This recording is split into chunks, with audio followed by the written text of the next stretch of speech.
Real talk, tomato soups don't have to be boring. Alright, so first grab yourself a bunch of cherry tomatoes, some pepper, and a head of garlic. Add it all to a baking sheet lined with parchment or foil paper. Don't just toss it all in. Cut the peppers into big chunks. Break that garlic head into cloves. No need to peel yet, we are just keeping it rustic. And scatter everything around the sheet.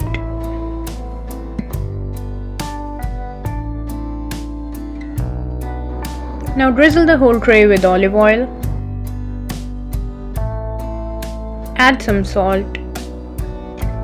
And roll up your sleeves and get in there with your hands. Now pop it in a preheated oven at 200 degrees Celsius and let it roast for about 15 minutes.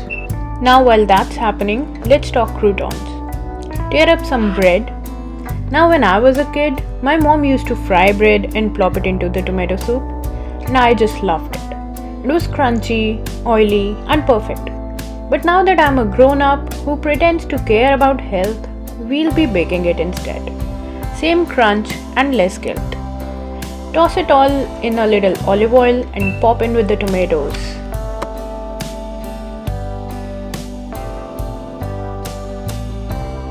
I know it looks like I'm doing this in the middle of the afternoon, but trust me, it's almost 9 pm.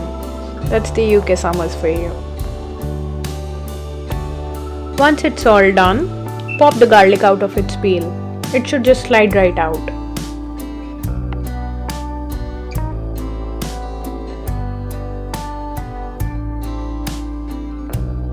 When all of the garlic is peeled, gently pick everything up, reserving the juices within the sheet, and transfer it all to a pot. For the creamy component of the soup, instead of adding heavy cream, I tried to do something different.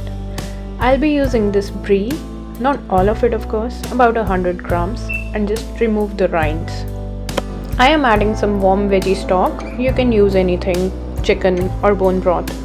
Some salt and pepper of course. Let it gently simmer and add a little of tomato puree or tomato paste. I'm using paste here because it's more concentrated. Now tear in some fresh basil.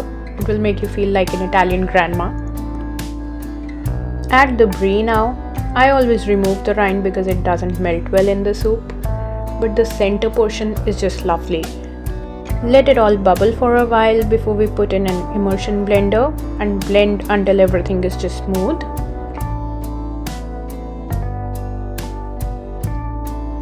Wow, look how creamy it is.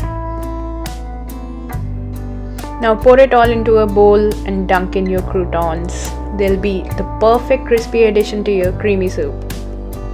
If you enjoyed this recipe as much as I did, please don't forget to like and subscribe to my channel for more such videos. See ya next time. Bye bye.